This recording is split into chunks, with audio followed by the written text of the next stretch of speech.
Nimekutuma kazi yangu, umeshindwa kuifanya vile nilivyotaka. Sasa wewe unapaswa kupata adhabu. Muda wako umefika wa kupata adhabu. Ingia ndani.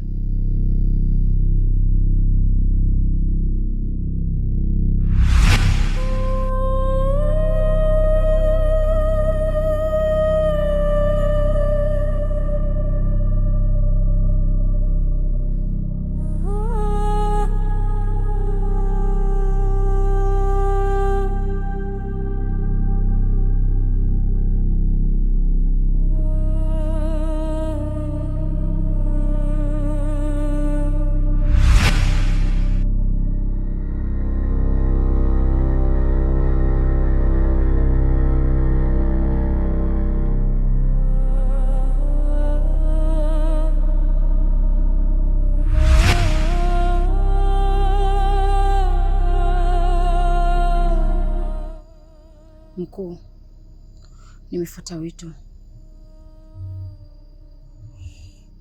Nashukuru sana kwa kuitika wito wangu. Nilichokuitia hapa, kuna mtu anatusumbua sana katika majambo yetu, na nimejaribu kumtuma yule kiumbe. Cha ajabu amerudi kwangu pasipokuwa na majibu yoyote. Unataka kuniambia hukufanikiwa? Nadhani hilo ni jibu. Sijui wewe kwa upande wako umefikia wapi? Mimi kwa upande wangu nimeenda vizuri. Mambo yangu yamekaa sawa. Nimefanya kama inavyotakiwa. Sasa ninachokuomba, usikate tamaa.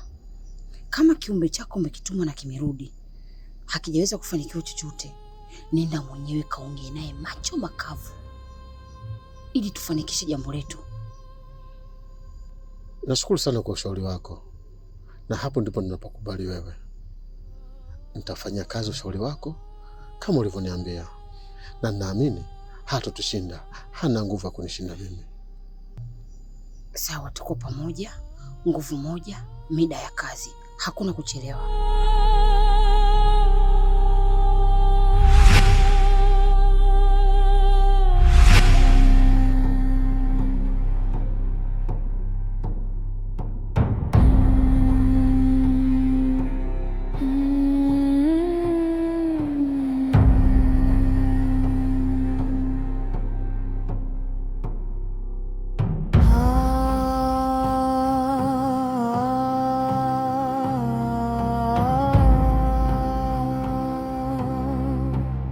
Heshima yako.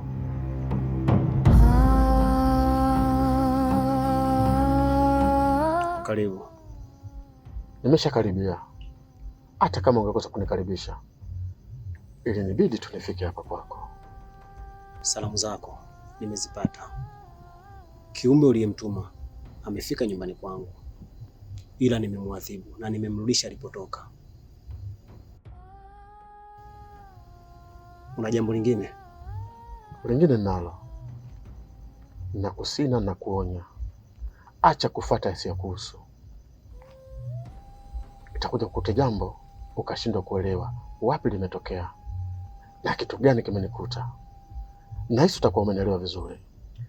Wewe ni mtoto mdogo tu. Hata ziwa la uchawi haujaacha, ndo kwanza unanyonya. Wala huwezi kunisumbua. Nenda kawaambie wachawi wenzako hawa ni wezi. Jambo analolikataza Mwenyezi Mungu ndo mimi naliacha.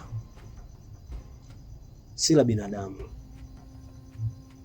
Una cha kuniamrisha na una cha kunifanya, na siachi kitu ambacho nakifanya. Nipo kwa ajili ya binadamu wema, sio wabaya na mchawi kama wewe. Nahisi unaniletea jeuri. Tambua wewe ni mtoto mdogo sana. Usiniletee jeuri na kunijibu unavyotaka wewe. Kama unamtegemea Mwenyezi Mungu, sawa, sote tunamtegemea huyo huyo. Lakini nakuonya na ninakusihi tena, achana na majambo yasiyokuhusu. Labda nikwambie kitu kimoja tu. Acha pakuche, tuone siku inavyoisha.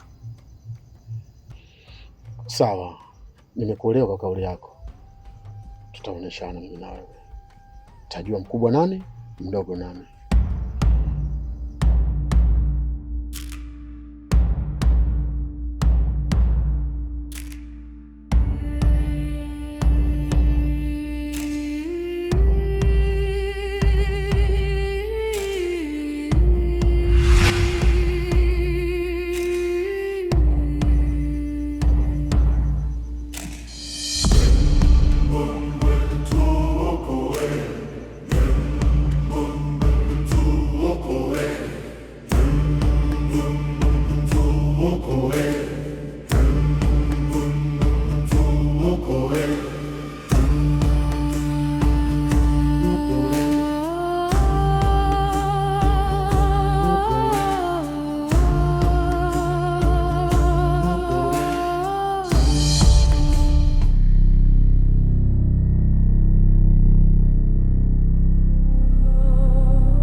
أعوذ بالله من الشيطان الرجيم. بسم الله الرحمن الرحيم. الله أكبر الله أكبر الله أكبر لا إله إلا الله محمد رسول الله. بسم الله لا يضر ما في السماوات وما في الأرض. أعوذ بكلمات الله تعالى ومن شر أنفسنا. الحمد لله رب العالمين. Ndende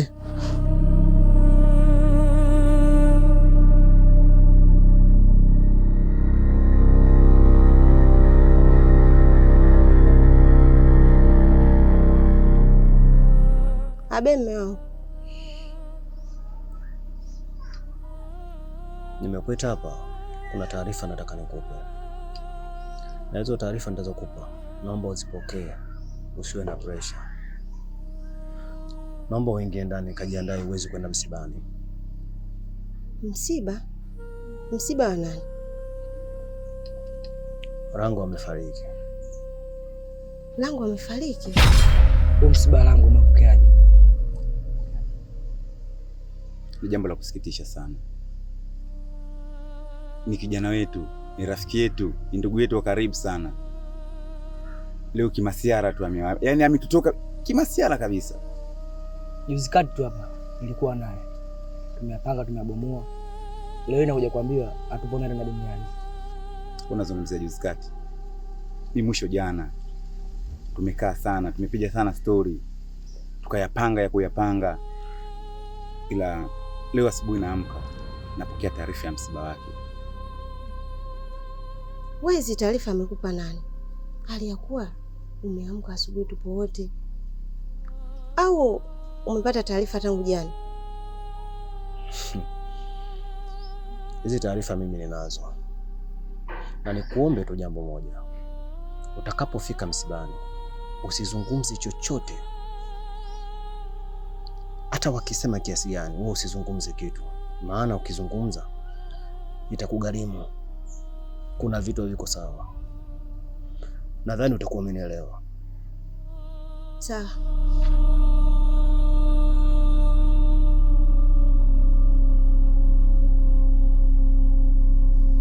Mimi binafsi imeniuma sana. Na cha msingi mimi siwezi tena kuishi katika kijiji. Nitafanya kwa lolote, kwa chochote, chini juu, mradi niame katika kijiji. Fresh, utaondoka. Lakini sisi tutabaki hapa kijiji kwetu.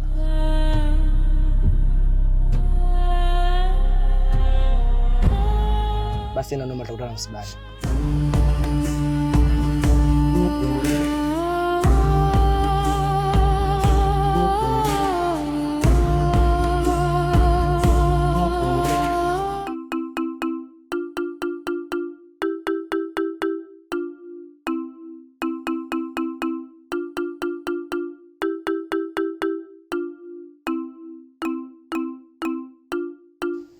Hebu simama kwanza.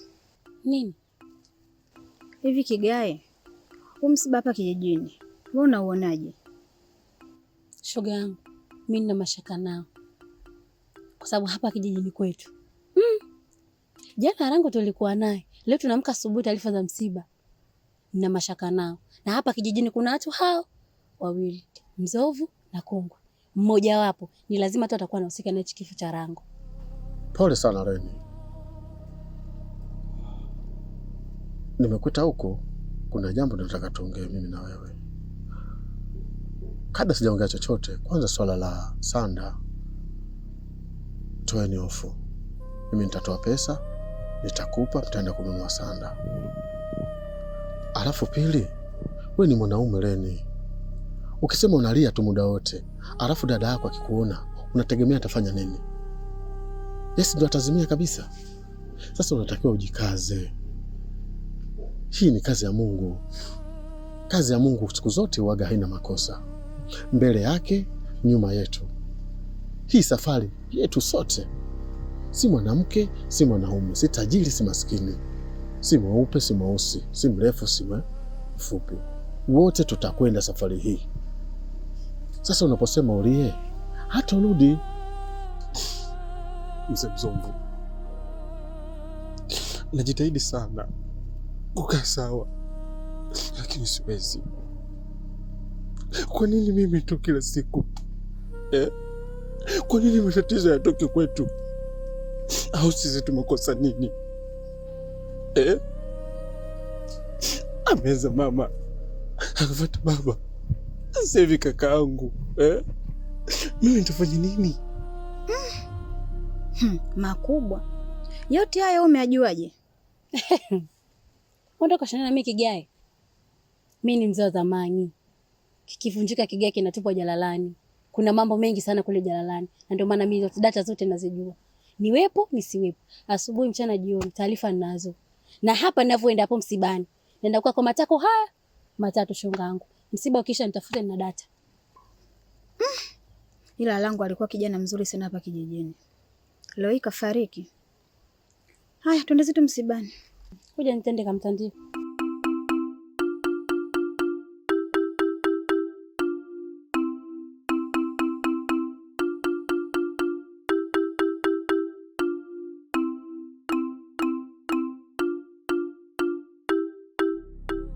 Inauma sana kuondokewa na mtu wako wa karibu, lakini haina jinsi.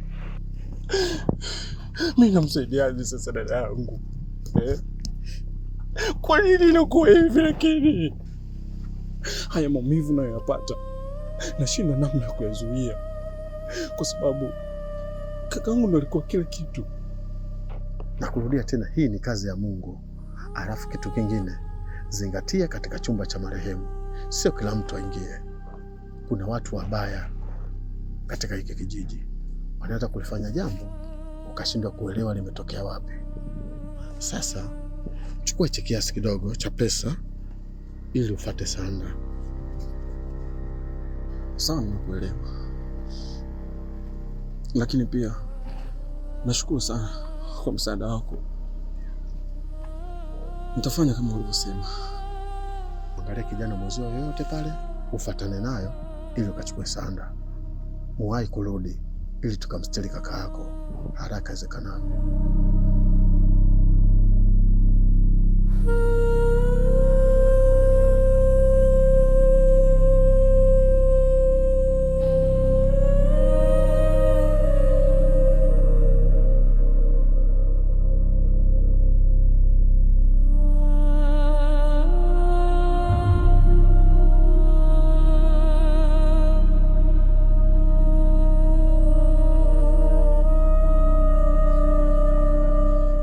Kuja peke yako. Kigae yuko wapi? Kigae tulitoka wote nyumbani tunakuja msibani. Tunafika njiani nikakutana na bwana yake. Kama mimi nije peke yangu msibani. Ina maana Nova ajue kama mimi nimefiwa? Sio Nova, ni mwanamume mwingine kabisa. Sijui kumuona hata siku moja. Si unajua shoga yetu alivyokuwa malaya, hana bwana mmoja. Ina maana urafiki wetu kwenye watu, kwenye shida, kila mtu na mambo yake, si ndio? Nimemsaidia mambo mangapi mpaka yameshindwa kuja msibani kwetu kweli?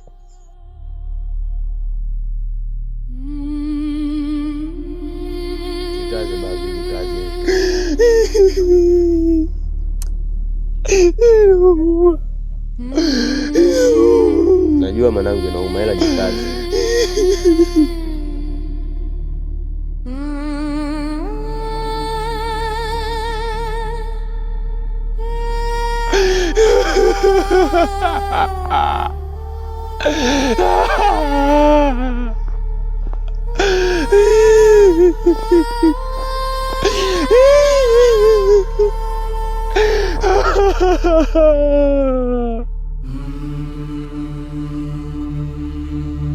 Pole sana Leni. Pole ndugu yetu. Na huku mnaelekea wapi? Huku kuna kitu tumeagizwa, tunaenda kufuata. Sasa hali yake haipendezi kutembea naye kama hivi. Kama uliagizwa, kwa nini usingetoka wewe mara moja? Wewe ingependeza zaidi angebaki eneo la tukio. Ni kweli Kisiki unavyosema, lakini huyu ndo aliyeagizwa. Mimi namsindikiza tu, kama unavyomwona hii hali yake. Hawezi kutembea mwenyewe. Na vipi ratiba mazishi?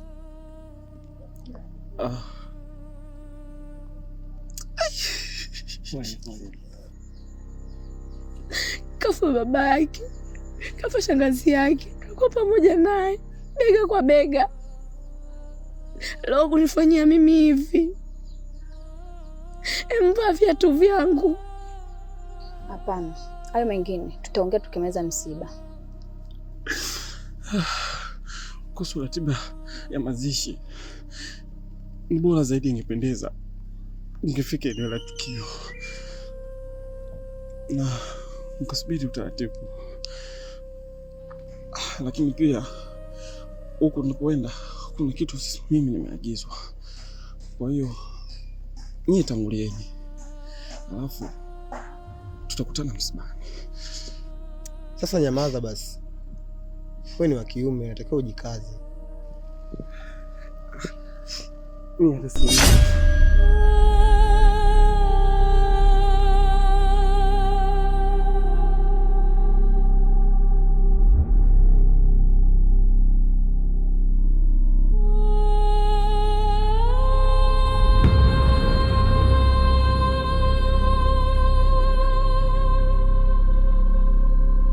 Tutakutana msibani.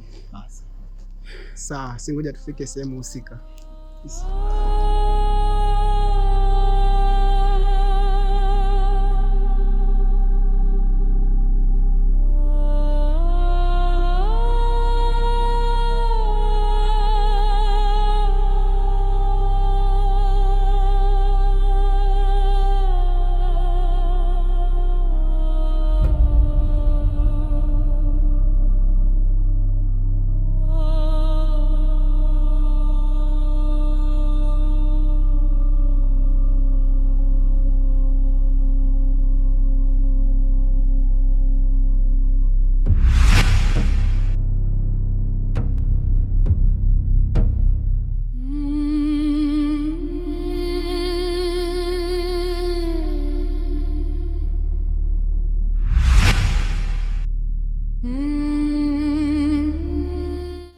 Mkuu, nadhani kushapambazuka na kila jambo liko sawa, imebaki upande wako tu.